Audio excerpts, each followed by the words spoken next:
Hello and welcome to another episode of the How to Create VR tutorial series, where you learn by watching other VR, AR, and MR professionals create the magic. I'm Marcelo Lewin, an immersive technologies evangelist, creator, producer, and the guy behind howtocreatevr.com. My guest creator today is Brandon Sears, also known as APOC on YouTube. Brandon is an official lens creator, which was handpicked by Snapchat. Today, Brandon will give us an overview of Lens Studio and how to create a face effect with triggers. But before we get started, if you enjoyed this video, give it a thumbs up and please remember to subscribe to my channel. It will only take you a second, but the more subscribers I get, the easier it'll be for me to get guests just like Brandon. All right, Brandon, nice to have you here. Thanks for doing this. No problem. You have a YouTube channel, right? Yep. Where you do some of these things already. Yep, I make tutorials on using Lens Studio and also have some cool things you can import to your projects to save you some time that I release on there. Oh, that's cool. So how did you get into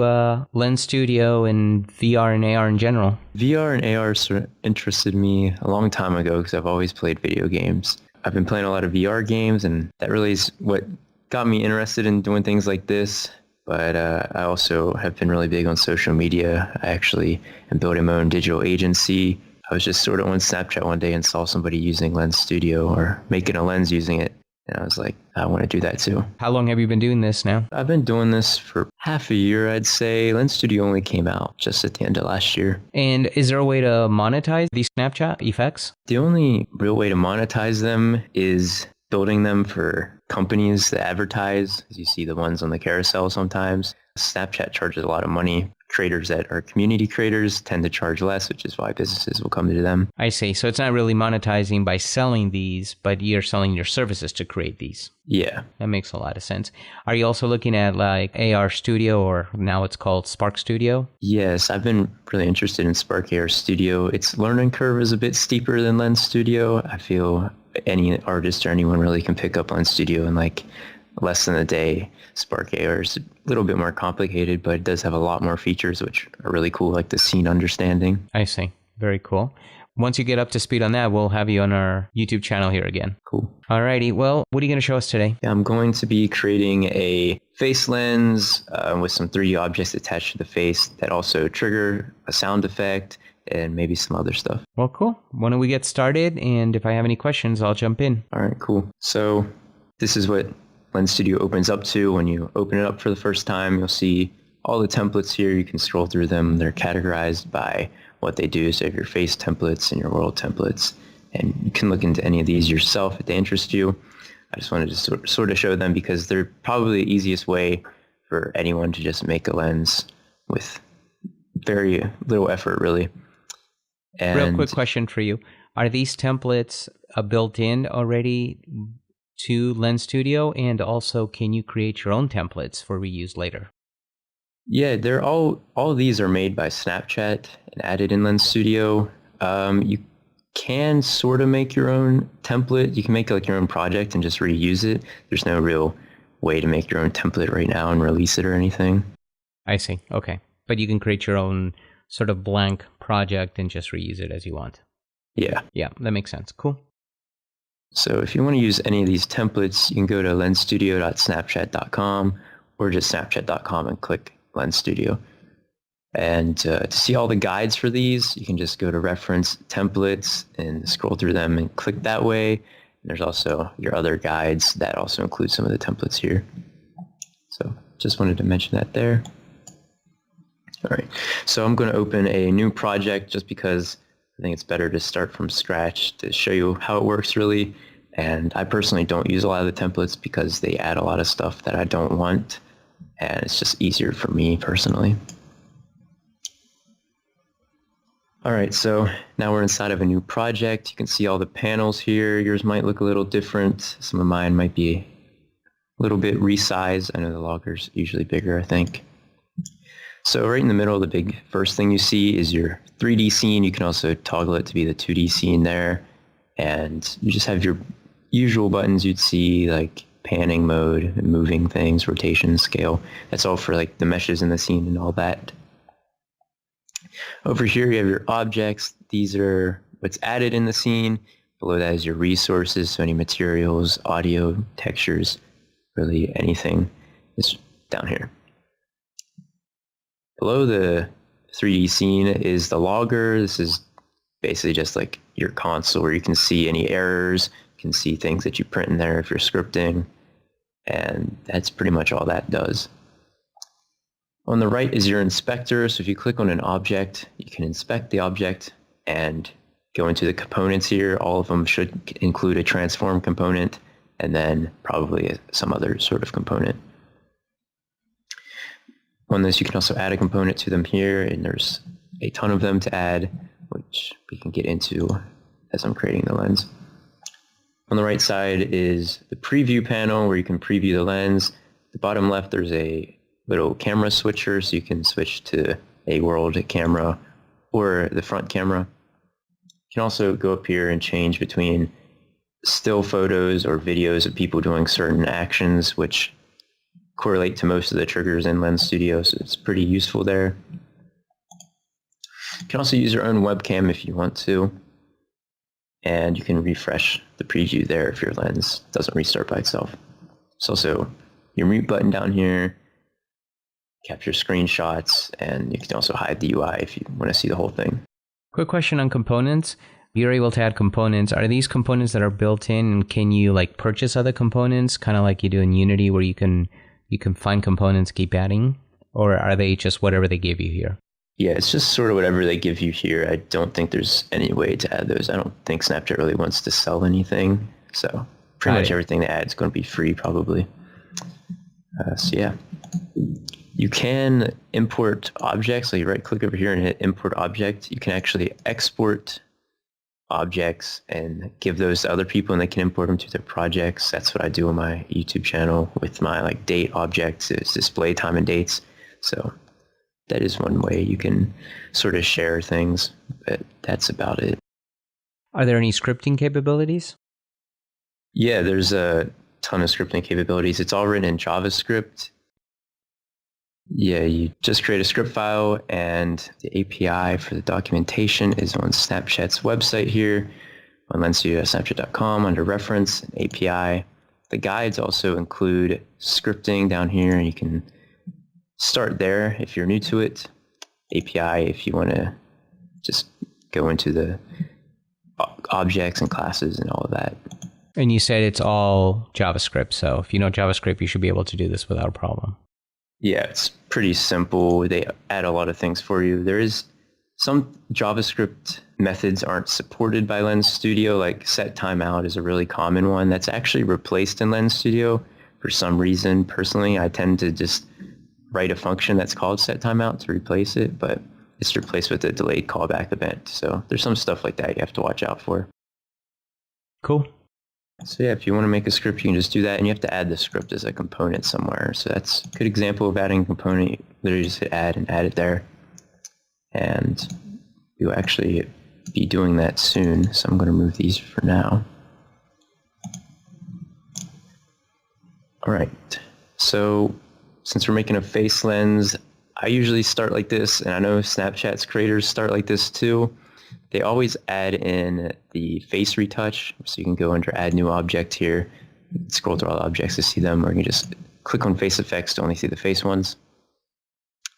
And I'm going to start with the face retouch, which is what Snapchat starts with as well, just because it kind of encourages people to use the lens more, and I don't know, it just makes people feel better, I guess.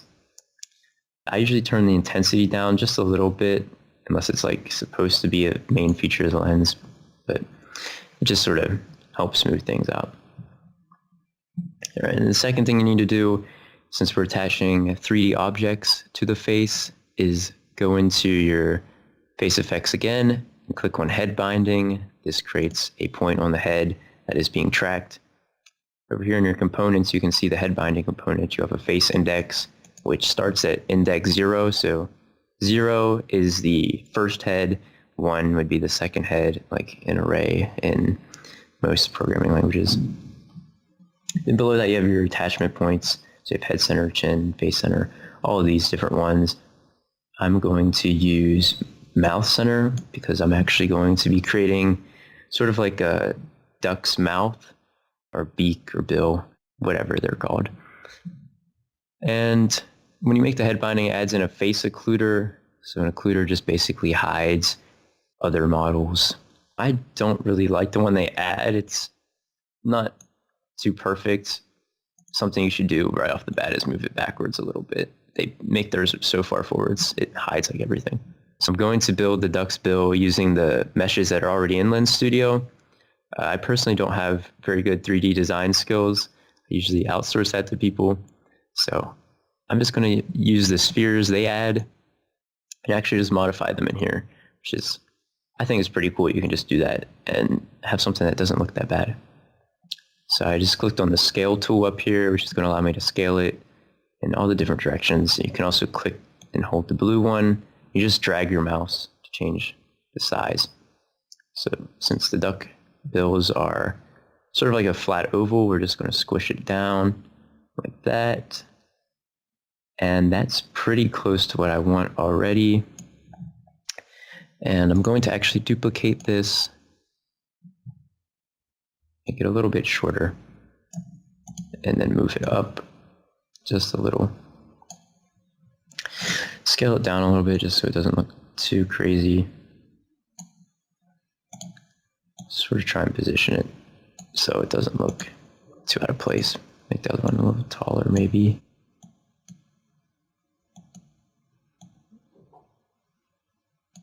So while you're doing that, the face occluder is what's actually going to occlude the real face of the person with the new object. Yeah, so you can kind of see it, like the objects here are being hidden when they touch her nose. That's all done by the face occluder. If we actually, they should not be under that. If you turn it off, you can see that it just shows like the whole object. So it sort of ruins the 3D perspective almost. Right, right. Okay, so that's pretty close. Not the best. But sort of I was going for just simple, and I want to actually just add these both into one object. So make an empty object, move it under the head binding, drag both of those under it. And I'll just name this or top bill, I guess. I just double clicked on that. That's how it zoomed in. You can also up here click zoom to selected. That's kind of useful if you import a model and it's way too small, which happens all the time. Right, it brings focus to that object. Yeah. Right, and just to clarify, you created that empty object just to basically use it as a parent, just so you can manipulate both at the same time. Yeah, almost like a folder almost. Right. Okay. So I'm just going to duplicate this now and delete the one that was on the top. Which actually, make sure it's this one. Yep. You can disable and enable objects with the checks, or you can just remove them. So we're going to rename this one bottom bill. Move it down to there. And it should be a little bit smaller as well. I'm resizing the parent now. It doesn't matter too much for me in this case. But you may want to make sure you're resizing the right thing in the future. Okay, so that's our bottom bill. Renable the top one and move it where I need it to be as well. So we should have sort of like a duck's bill attached to the face now. I'm going to change this to a video so you can kind of see somebody moving around and make sure we have it positioned properly. Alright, so top bill needs to move down a little bit. So there's the bottom.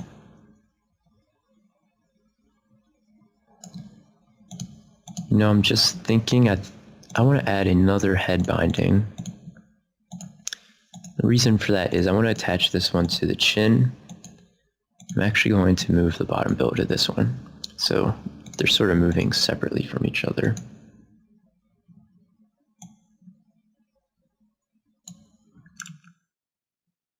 So I'm making another head binding so I can attach the bottom bill to the chin.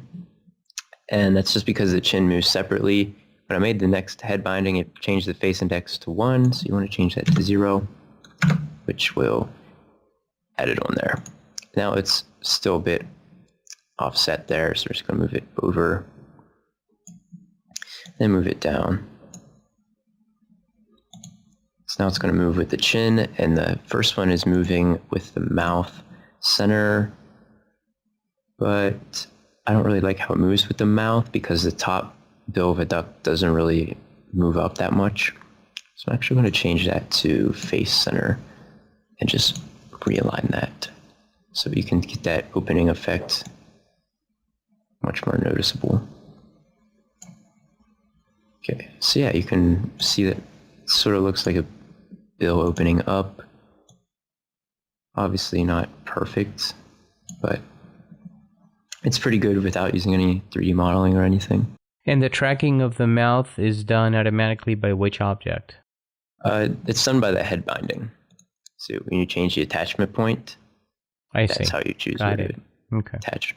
All right, so I want to add some color to these now. So I'm actually going to set them both to use the same material. So when you click on one of these, you'll open up into this item panel where you can click Add New. And depending on what you clicked on, they'll have a bunch of defaults here you can use. You can also go into the component defaults in case you accidentally changed something you didn't want to change. We're going to use an unlit texture just because I think it's going to work the easiest for me. And sort of just find a duckbill collared texture to use. Now we want to add that to all of them. An easy trick is just to click and drag this up to it, and it'll do it for you. You can also do that for the bottom bill. But I think we want to change this one a little bit so it's a different color. So make another one. And we'll grab the color from here. Just copy and paste in the HTML color code. Just want to make it a little bit darker so you can sort of see the difference. And going to add in just a little bit of I want to say highlight is what I'm looking for. Yeah, that's what it is. Let's use that same color code I already have. Sort of just make it darker. I think that gives it a cool effect. I'm not really a 3D designer, but it's just a cool effect to me. Okay, I think that's pretty good. Can tell the difference pretty well, so it will work. Now we're going to get into adding an audio effect. So you have to start with an object, and that's the audio component / object. So yeah, the object component shows up over here, and you want to choose your audio track. I'm going to drag in an audio track here, which is a duck quacking sound. You can just drag it right into your resources and then drag it up there. Or you can click on that and import it through the file explorer if you want to. So if we turn on autoplay loop, it'll be quacking over and over. We're going to leave that off for now. And now I want every time she opens her mouth, I want that quack sound to play. So to do that, you need to do some scripting. So we're going to add a new script. I'm also going to add an object to hold the script. You can put the script anywhere really, as long as the script is after the audio component, because that's what we're going to be using. And the audio component has to be rendered before the script uses it. So add the script component. It actually will change the object you see over here to be whatever the main component is, which is pretty useful. And right here you'll see this initialized selector. You click on that, you can see all these different triggers that Snapchat has built in. So there's like mouth open, face bound, face loss, all kinds of them. There's also some more that you can get that you have to make the event yourself. And you can add any of these events in the script. You don't have to use this. A lot of times you'll find yourself using initialize just because you want variable super persistent stuff. But since we're only going to be playing this audio, we're just going to use the mouth opened. So every time the mouth is opened, anything in the script will run. And I have a question for you. If you set it to initialize, then in the script you can have you can have like 4 different kinds of events, right? And have one script take care of like when mouth open, when mouth close, when touch, whatever. Yeah, you can also use global variables to recreate the same thing without using initialize, but I'll show you all the events here. So these are all the events you can have. All of them could be added. If you just go in here, you can scroll down and see, like if you wanted to add that to a script, Right. you just copy that in. Very cool. So the first thing you have to do when you're using a component is to import it to the script, and it'll give you a little UI piece to import it there, but you have to code it in first.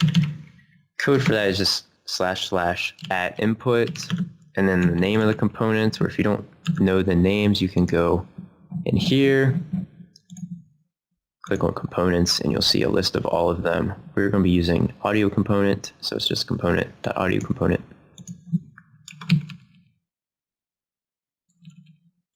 Component, and then it's the name to refer to that as, and I'm just going to use audio. So anything you input at the top is going to be added using script dot the name, so script.audio, and then it's whatever you want to do with that audio, which has to be something the component can do. So you can just also start from this page, click on the component, it'll take you into the classes it has and the methods. You can see all the properties you can use, and we're going to be using the play. So it's just play and the number of loops.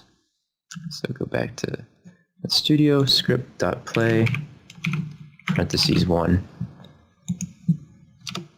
You just apply changes, and that script is running now. It may give us an error. Don't see one popping up. Yep, there's an error because you have to actually go back into your object here. Go to the component, then click on this, and click on your audio component. It will show all the components that match the audio there. So if I had multiple there, you would see that the name doesn't matter, that the names correlate or anything. So now every time she opens her mouth, it's going to play that audio component. So she's going to perpetually quack. Now, I mean, this is pretty good here, just quacking. I'm actually going to mute it so I don't have to hear that over and over. But I want to make it kind of look more playful. So I want to go more into the face effects. Some other things you can do are change the eye color, add a face mask, which is sort of like face paint almost. Face stretch, add a sprite to the face. Liquify, retouch, all that stuff. I actually want to start with liquify. When you add it, it adds into liquify points that are connected to each other. So when you move them, they move symmetrically. I'm going to drag the outer ring of this. You can see that when I do that, it's changing the radius. So make her eyes a little bit bigger. Down here, you can change the intensity. I'm going to turn that up just a little bit. So it sort of makes the inner part of her eyes larger. So I think that just looks funny. You can also add more faces here, and symmetrical mode doesn't do anything unless you're adding a new one. So you have to turn off symmetrical mode. It's going to add a new point. Turn on symmetrical mode, adds 2 new points. So that's the face liquify. Now I want to sort of go even further with that, but liquify only does so much. So we're going to go into face stretch. Face stretch will give you all these anchor points here you can drag around. There's also a symmetrical mode. So in symmetrical mode, you can drag things like that, turn it off, and you can move them individually. You can Control Z to undo in Lens Studio, just like a lot of things. And you can also reset the points here if you really mess up. Quick question on this. Is there the ability to animate this as opposed to just stretch them here? And there's sort of some animation. So you can make a stretch like this. And up here is the strength. If you turn the strength down to 0, it will have nothing. And you can use a script to sort of make the strength move. So it'll do something like that. Yeah. So I'm going to leave the features at feature 1 at 1 or feature 0 at 1. And I actually want them to be symmetrical. So I'm going to reset that and move those again. I just want her eyes to be a bit further apart. And sort of just make a more rounded head like ducks have. Another thing I want to do is sort of move her mouth down a bit. Then we'll have to fix our beaks just a tiny bit there. So you can add multiple features to these and change the strengths of them. I'm just going to try and shorten our head with this one. I really haven't found much use for using multiple features. I think it's kind of nice to organize them for doing different things, like making the top of her head shorter. This one's doing sort of the eye parts. You can also change the strength individually, so you can sort of play around with them more. And you can animate them in script, or you can even just remove them without affecting everything else, right? Yep. Yep. And you, if you want to see the difference between them, you can click the checkboxes here to enable or disable them and just see what the different ones look like. You can also keep on adding features. I don't know if there's really a limit to how many you can add. Can you rename the feature, like instead of feature 0, feature 1? I thought there was a way to, but I don't think there is. Oh, okay. All right. It would be nice so that way you know what you're affecting. Like, Yeah, yep. it looks like they meant to add something like that, but it was never added. Yep. But yeah, when you refer to these in script, you only get this component, so you have to use feature 0. Oh, so that's the variable name. Got it. Yeah. That you're going to refer to in scripting. Got it. That makes sense. I mean, it could still be changed, but I guess they haven't got to that point yet. Yeah. So now we have this sort of duck effect here. Maybe I'll just bring in the cheeks a little bit more so it's more noticeable. All right, so now that we have all of this, make sure the quacking is still working. Still working, great. And just so you know, we don't hear it on this end, but that's okay. We believe you. Okay. We can add really anything we want to now.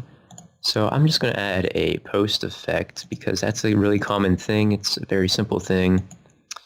So your post effects are basically like filters like you have on Instagram. After you upload a picture, you can sort of like swipe through all the filters. And Lens Studio actually has a lot built in if you go to add new and post effect textures. I'm going to change one to, maybe we'll keep the duck vibe and go something spring. So I'm not too sure. Flower might. Sort of has a spring feel. I can turn down the alpha a bit to reduce the effect it has. And to make these post effects, there's a color table you can get on Snapchat's website. I will show you where to get that. So you just go on guides, go to 2D and then post effect. You can download this base lookup table and you basically just have to modify that in Photoshop or some sort of image editor and just change the color values of that really, which will cause the post effect. So they give you a little tutorial using Photoshop here in the color balance. And I know a lot of people use, I think it's Lightroom or something, and Photoshop has a lot of built-in effects. So I know a lot of people use stuff like that to sort of do it for them. So that's also possible as long as you're not just manipulating data from like selecting the color manually or something like that. It has to actually be changed in the color values. You can't just like paint over half of this or we'll mess it up. All right, so we have that. Let's see what else we can just sort of throw in here. We'll see what particles do. So particles are just like 3D particle emitter. You can add, I don't actually have any good textures for this, so we'll probably just remove it. Just cool to see. What I was thinking about adding to this would be like water splashing out, but since we don't have any water, we'll just ignore that for now. It's a good idea though. Just make sure that you got your lighting how you want it. We're using unlit textures, so that's not really going to change anything. You can scroll through and really just add anything. Face insets might be cool, so we'll just add one of those for fun. Face insets, you can change the region over here in the components. So we have left eye, right eye, mouth, nose, and face. Let's add another eye up at the top. So we have a 3-eyed duck. And reduce the inner radius a little bit and the outer radius more, so it's just the eye part. And just scale it up right here.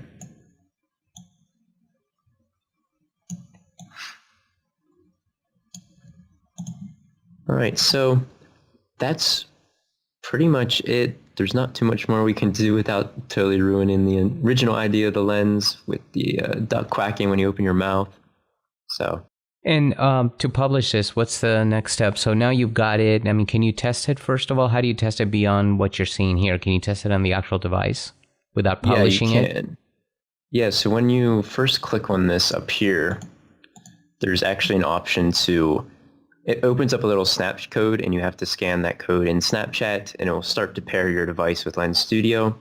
Once it's paired, you just click on Let's Push Your Lens to the device. So just look at the top right here. It'll tell you how to do it, really. I see.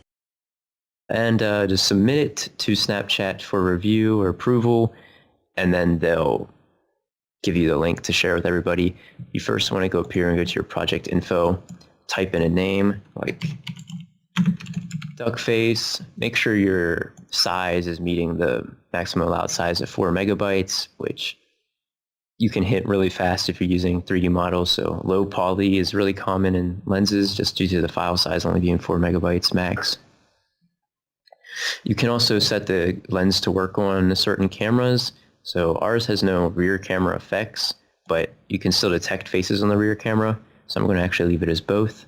You have the hint here.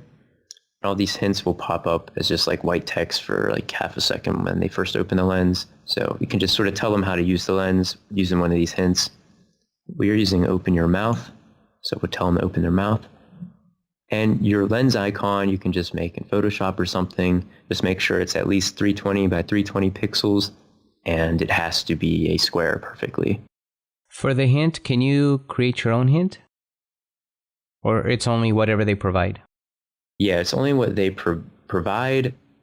Most creators don't use these, though, on more complicated lenses just because they don't really support everything, like swipe or something is not on here. So what I do is just make a like sprite or something that has text on it, like a picture with text on it, and just import it into Lens Studio. And then when they tap the screen or something, it goes away, or put it on a timer so it disappears by itself. I see. Sort of like faking the hints, Right, really. right. Okay, makes sense. So after you finish your project info, you don't need a lens icon, by the way. You can just use the default one. Not having lens icons is going to kind of make it look worse, but you don't need one. You can just click on Submit a Lens here, and it'll take you to this screen. So if you're connected to an ad account like I am, you'll see the sponsored lens, but you probably aren't connected to one, so you'll just be in Community Lenses, which looks like this. And you'll just see your confirm submission. So you'll have tags here and a lens preview. The preview will show up if you make it to the Lens Explorer. So I believe the preview has to be just an image for anybody, and the requirements are on the website. But when you upload something, if it doesn't work, they'll probably tell you. They also have to meet Snapchat's terms and conditions. So all these are reviewed. So are the lenses. So if you're violating any Snapchat's terms, they're going to reject your lens and pull it from being live for anyone to use.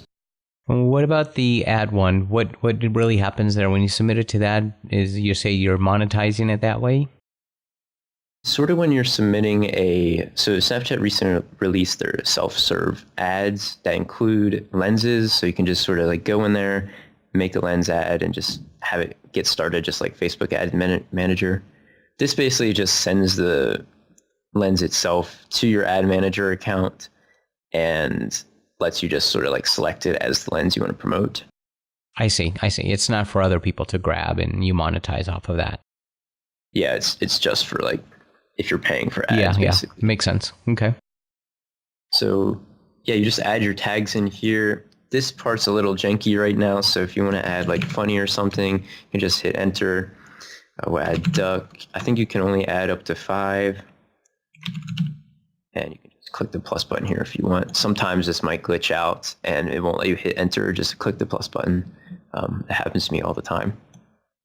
So lens preview, I usually release the lens first, or I push it to my device and save an image and make the preview, just because it's easier to make a preview and it looks better if you use your own picture instead of taking a screenshot of this or something.